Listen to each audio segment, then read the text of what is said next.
everyone. Welcome to the third session of the series of webinars. My name is Shreya Ganesh and I will be the moderator for the webinar. So today's webinar is called Eat the Right Way. We're going to be discussing the role of nutrition and more importantly, the role of the right kind of nutrition, especially for runners. So today we have with us experts and their teams. We have Ashish Pandya. He holds a master's degree in biochemistry and also has a biomedical patent under his name. He is the genomics expert. We have with us Dr. Shweta Varke, who is the founder of Physiokinesis. She has 18 years of experience and has worked extensively with runners of all levels. We also have with us Anuja Patel, sports nutritionist with over 10 years of experience. So first, Ashish will be taking us through a short presentation on the role of genetics in the light of nutrition and running performance. Post this, we will have an extensive Q&A session where Dr. Varke, Ashish, and Anuja will answer any of your queries.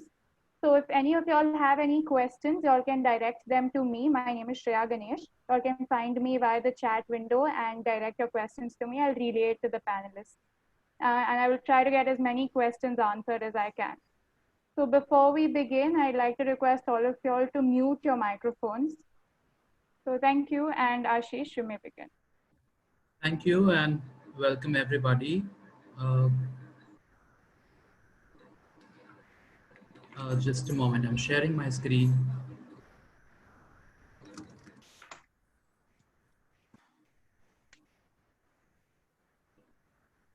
I hope you all had a good week and ending your week with some more knowledge on the nutrition part would help to prepare for your running. And now the lockdown is trying to be eased out so you all can resume things. There is some technical glitch that I am struggling with. Just give me a moment.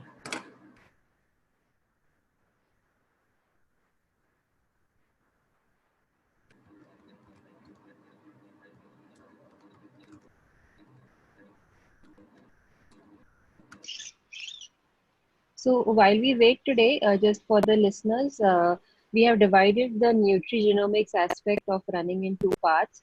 Today we will be hearing from Ashish the very basics of certain genes which actually influence our nutrition. And in the next part, we will be covering extensively on protein supplements, on gels, on different kind of supplements that usually a runner takes. And there are some people, especially in my clientele, that I have seen that there are some people who are not able to digest some gels sometimes. It's not doesn't go easy, they feel like puking. And even about the electrolytes, certain electrolytes suit somebody, doesn't suit somebody. So, and even about protein supplements, some people can't digest whey protein so much well. And and every runner has this, they go and they buy these things and then they realize that it doesn't suit them. So in the next session, we will go very extensive into the supplements that runners usually get into. Today, we will try to learn, and because these concepts are a little heavy, so once you start understanding about your own genetics and the blueprint of your body, then you will also get this time to see in these 2 weeks that what food suits you and what food doesn't suit you, and maybe there is a correlation of genetic in that. So over to you, Ashish. Thank you so much for the introduction and setting the tone of the presentation today. So I think we all believe in one thing: we are what we eat, right? And while performing exercises or doing something which needs more fuels to do, is the right kind of nutrition that you need. So, your nutrition forms the basis of everything. Training is one aspect, that is your physical aspect, but to fuel that training and to fuel that performance, you need right kind of nutrition and food that can enable you to, perform better. So let's have a look at it in a very crisp way. Like, what do you usually do before a big race? What happens is you just while you're preparing for your marathon, what you do is you start training 3 months or 6 months before, and then before 1 month of your racing, you try and intensify your training, do more strengthening exercises, and try and fuel yourself with all kind of foods. And as Shweta mentioned, like there are energy drinks, there are gels. You try to balance your diet by carbs and loading them yourself with carbs and proteins. You try some low fat diets, and on the race day you try and utilize all this training and nutrition that you had over a period of time to give you the best performance. uh, the question arises that what to eat, when to eat, and how to eat. So let me tell you very important aspect about the nutrition is, uh, as I in the beginning said that you are what you eat. By that I meant that you are what you can metabolize. So your metabolism for the kind of food you eat all depends on your biology, that is your genetics. And if your genetics do not permit you a certain or cannot metabolize a certain kind of food group or nutrient, or does not, your body does not absorb it properly, uh, it will severely impact on your performance of the physical activities. So all these things are all encoded in your genes, and hence it will help you to understand, your genetics will help you understand what you should eat, when you should eat, and how you should eat. Looking at your running requirements, majorly we can try and classify things in a very broad basis is your vitamin B12 metabolism, your iron metabolism, your gluten intolerance, and your lactose intolerance. These are some of the very key traits that will play a role when it comes to your performance or your nutrition, because these elements or these micronutrients or these macronutrients play a vital role in generating energy and fuel in your while you are performing the running. So let's have a look at how vitamin B12 impacts you. So we all know vitamin B12. We always go and get the test done. We check our current levels. If they're deficient, we try and supplement ourselves. What happens here is, uh, your vitamin B12 absorption is governed by certain receptors. Those are encoded by a gene, and hence it plays a very important role in production of your RBCs, which are in turn carrier of hemoglobin, that transports oxygen to the muscles, and plays a very important role in your energy metabolism. So if there is a variation in this gene, it will impact your ability indirectly in energy metabolism. So if you have a good kind of variation, you might not have a problem. But if you are not able to absorb vitamin B12 just because of a variation, then you will have to figure out ways how you can overcome these deficiencies. Supplementation is one way, but also you need to increase your absorption. So knowing that, you will have to plan your vitamin B12 intake. Next, I'm going to talk about, which is again very important, is iron metabolism. Iron metabolism is something that again is indirectly leading to lowering of your stamina or longer muscle recovery. So iron deficiency can also impact your performance. What do we try and do is try and supplement ourselves properly. But if there is a variation in our genetics that may not support absorption of iron uh, appropriately, what you need to do is, you need to know whether what kind of metabolism you have by looking at those genetic variations. We all know sources of iron, but how well we can metabolize is another question, and that comes only if you understand your genetics properly. So your genetics always play a very important role in metabolizing these kind of micronutrients. Then there is, there is a very common myth.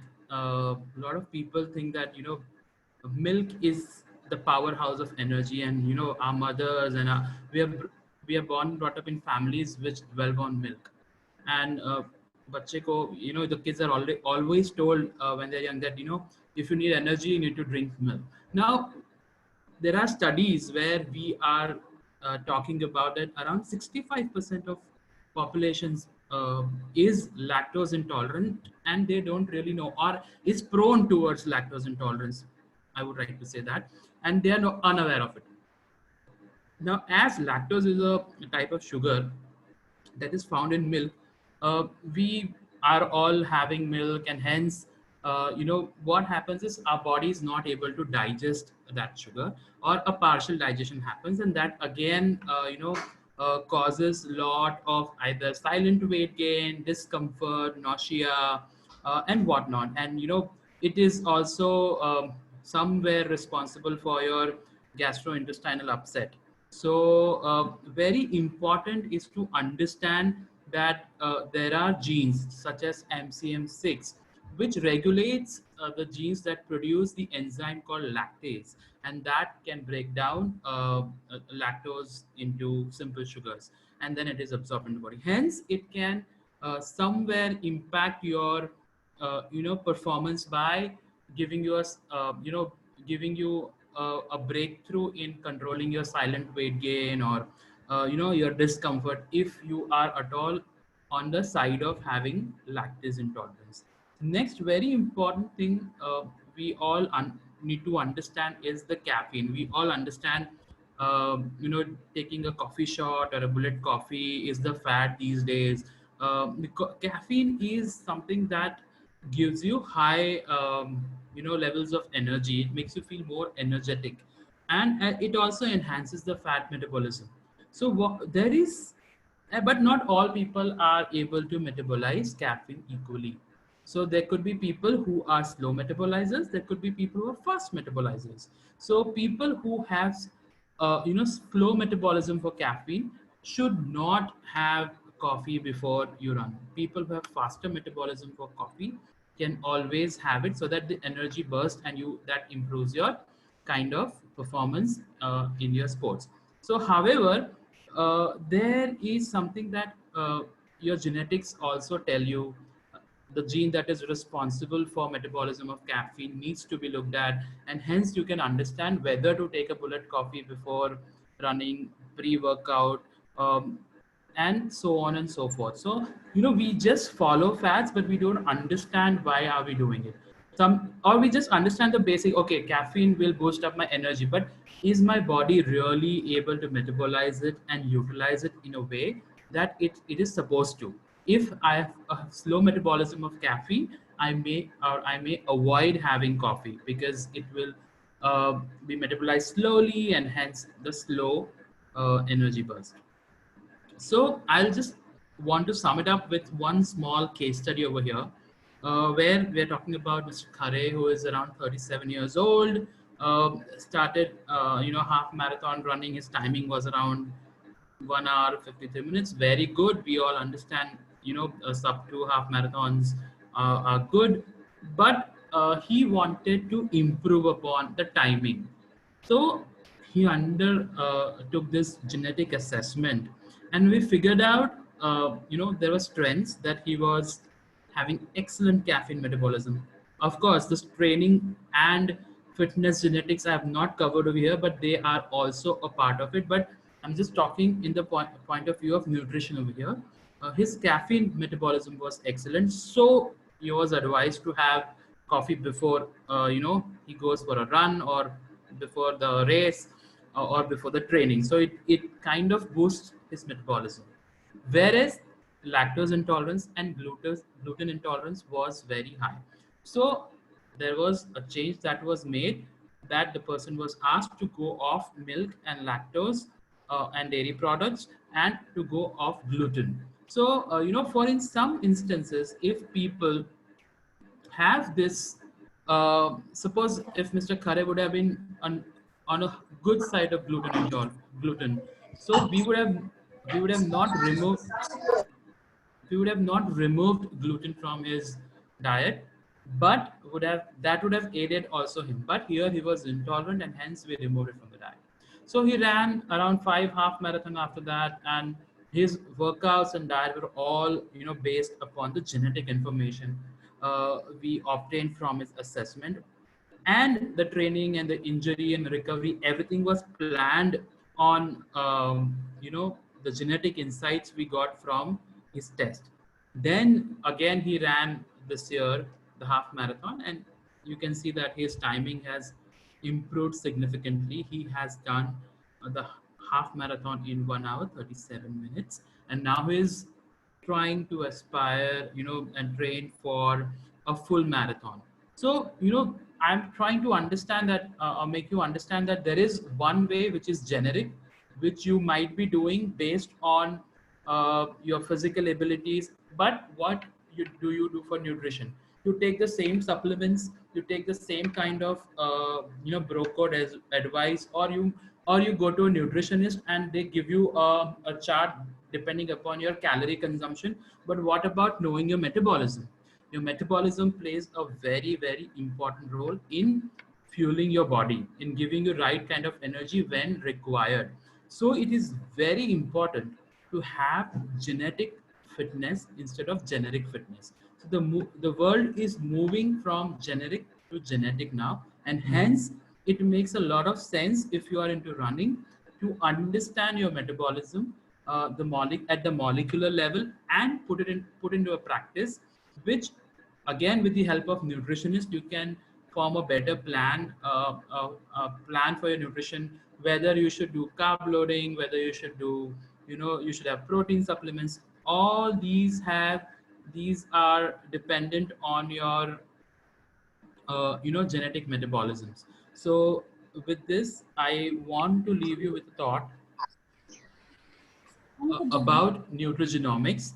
What all nutrigenomics can tell you? It can tell you about your macronutrient requirements like carbohydrate metabolism, your protein metabolism, your fat metabolism. Again, fats are of different kinds: saturated fat, MUFA, PUFA.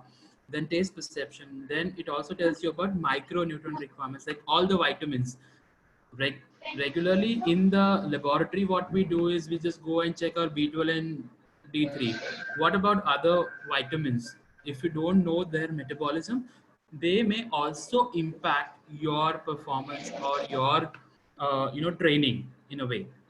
Then again, weight management, it can tell you about your eating pattern behaviors, your taste perception, and your food intolerances and sensitivities. So this is from my side today. We are open to questions now.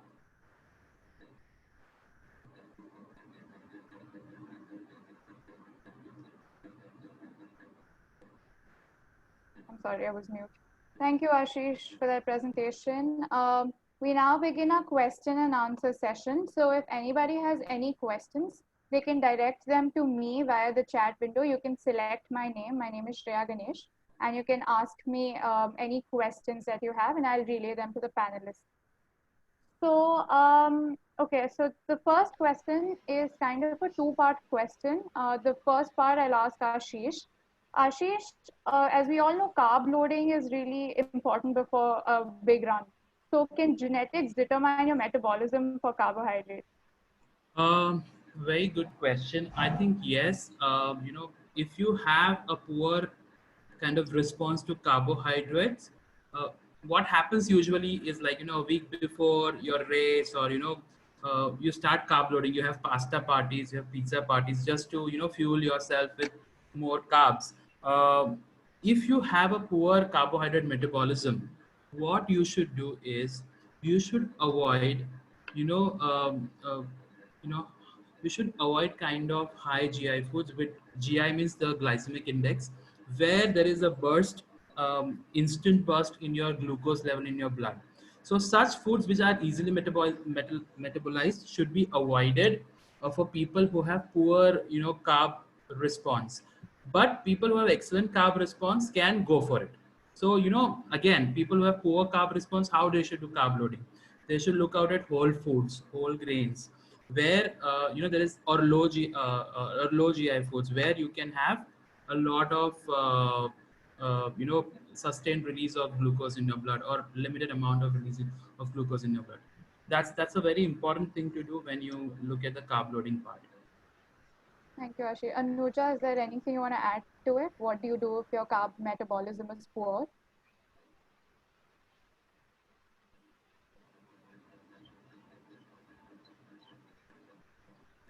Anuja, I think you're mute. Um, yes, Shreya. I mean, as a nutritionist, this is a very good input, very important input from such kind of genetic information.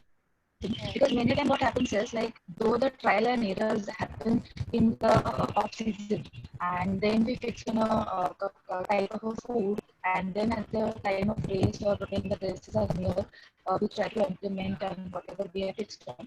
But certain time this used to happen or this happens that certain things are actually unexplainable. So such kind of an test will be definitely very useful.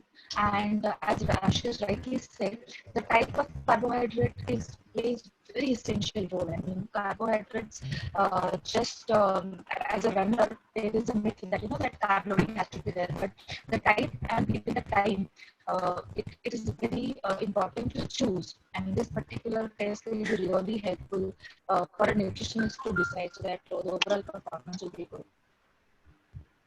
Thank you, Anuja. There is another question that's asked by A.T. Chaudhary. Anuja, would you like to answer this? The question is, what diet should you have before going for a morning training session, and is it necessary to eat something?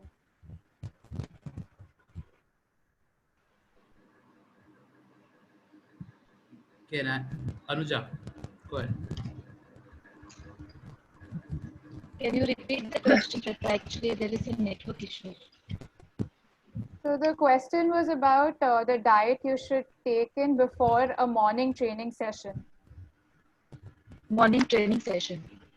Okay, so that is actually a very generalized question, but ideally, if it is too early, I mean, I've seen like people they would wake up at around 4:30 and 5, and then they have their long runs or the training sessions.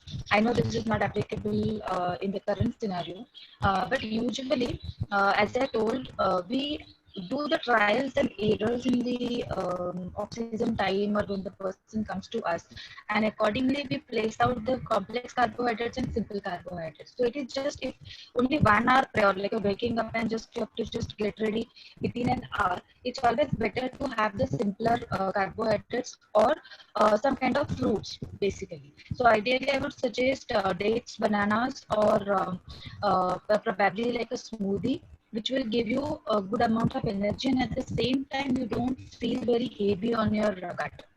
Honestly, this question will be little individualized, but on an average, we give this kind of carbohydrates. I try to avoid giving proteins because sometimes that causes gut disturbances or digestion issues.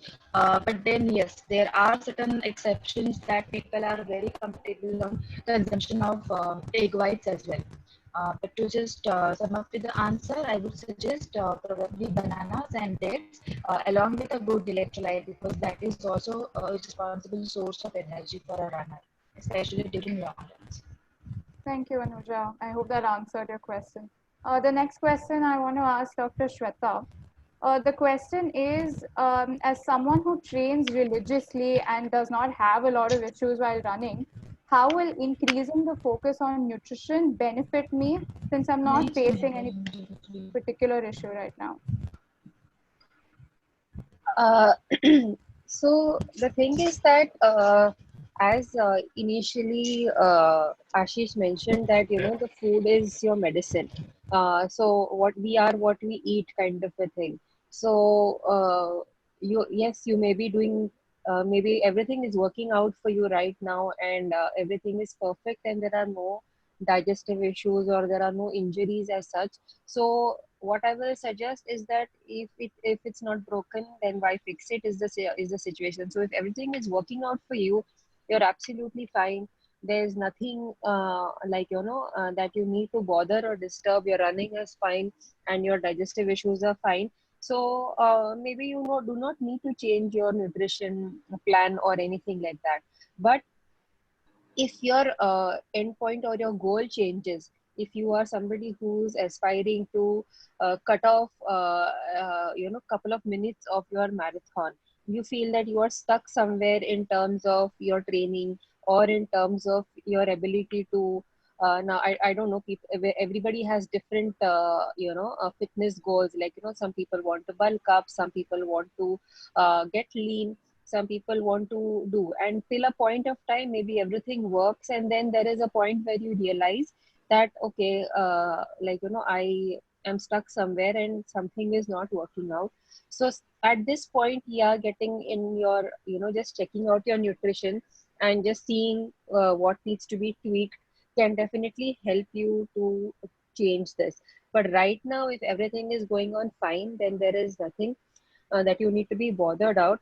But yes, eventually, this is not covered in this topic, but what I have I also know is that in the genetic report you also get an idea of the lifestyle diseases that you may eventually get into, considering the genetic pattern, like of your life. So, like, from whatever is passed on from the ancestors. So if there is a if you have the diabetes, if you have prone to diabetes or to stroke or to any kind of hypertensive disorders or lifestyle disorders, this shows in the genetic report. And definitely, as we say, it's an ounce of prevention is better. So you can always start at whatever point you are in life right now. It's a good way to start working on that prevention, and just check in your nutrition whether you're having any of these things which are leading towards you getting that lifestyle disease. This would be my answer. Thank you. There's also a follow-up to the same question. It says if I have a training plan set that I've been following for a couple of months, is it okay to tweak my nutrition plan right now? See, as such, in terms, if we consider the terms of running or the field of running as of now, we are not training for any marathon as such. So there are no runs coming up for at least till the end of this year. Anything will come that it is next year. So anyways, there is no need for an intense nutrition plan as of now. So as I said again, if everything is working for you right now and you're just working on your base building, and whatever you've been following is working for you, you can just go on with it. But again, as I said, it all comes down to what you are expecting. Because then you can't say that I want to bulk up and I want to put on some muscle, but my workout is not working. But when you have thinking about putting on muscle, there is also you have to tweak your nutrition accordingly. So right now, looking at the current scenario for any kind of fitness or any kind of sport that you are pursuing, it's all about maintaining it, about making you stronger, working on your weaknesses. And if your nutrition is right, if everything is working for you, just try to, I think Anuja will have a better guide to tell you as to try to include all the macronutrients and the micronutrients in your meals, so that you don't land up in these deficiencies. Because also what I have seen in the clinical practice is that this is one case that I had. This boy, he was a runner and was working in a typical corporate job, and had come to me for a low back pain. It was not related to running, but the pain was related to low back pain. And so we tried giving him some, the therapy and the treatment related to low back pain, and considering him as a runner, uh, and he was pretty fit otherwise. Nothing was, broken, or nothing was injured as such, but there was this terrible low back pain. On investigations, MRIs, everything was fine. But the point that was missed was that his, when he came for a week and there was no difference in his pain. He would feel better, but then he would come back with same pain. I just told him, have you ever checked your blood test for nutrition or for for a B12 and D3 deficiency. So he said, no, I've just done general blood test because that's usually done in the corporate levels, but not done in the in a typical test health check which is done at corporates. So his B12 was like the level of B12 when you see in the report, it is given as 400 to 800 kind of a thing. His B12 was 90 or something, and his D3 was 2 or 3, so which was extremely low. And that fatigue and that pain was actually because of the nutritional deficiencies. So I told him that just stop physio. You don't need physio for now. Just supplement yourself, and he's just he just didn't come back with any pain because all his pain went away, because otherwise he was an extremely fit guy. So just see to it that and also then that other difference that I see is that there are different people who need these B12 shots every 2 to 3 months, and there are some people who need B12 shots like once a year. So again, everybody metabolizes these vitamins very differently. So it all about what works for you. So right now, if everything is working, don't need to bother, and but just keep checking your vitamin levels, and especially now because of this season, try to take your micronutrients like vitamin C and magnesium and zinc and B12 and D3. It just helps to keep your immunity up. Anusha, you can add anything to this.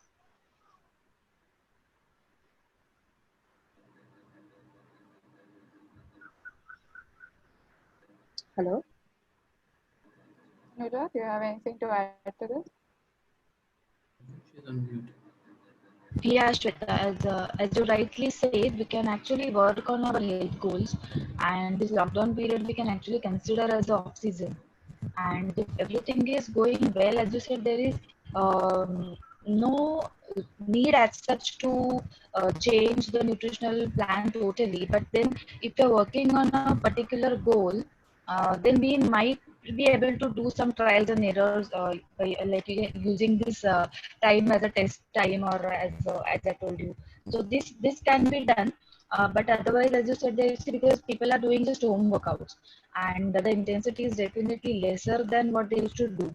So it all depends on what would be the health goal. But eating right and adding color is actually more important, and keeping up with the immunity is considered to be the need of the hour right now. Absolutely. Thank you so much, Anuja. Ashish, do you have any final words, concluding remarks?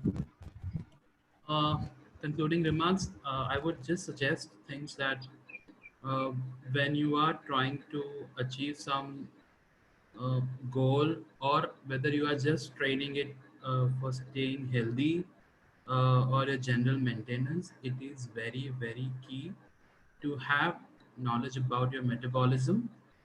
Hence, you can aid that process and not have a pitfall in that.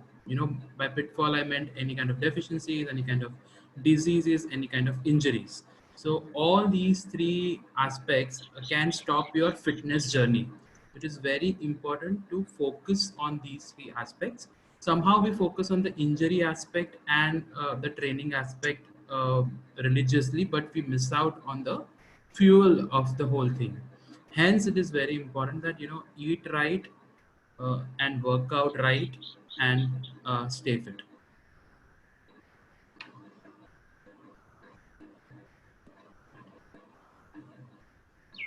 Thank you, Ashish. So with that, we conclude our webinar today. That Q&A, if anyone has any more questions, they can get in touch with us. The number of Dr. Shweta and the email address is on the screen. You can get in touch with us through here, and we will get back to you as soon as possible.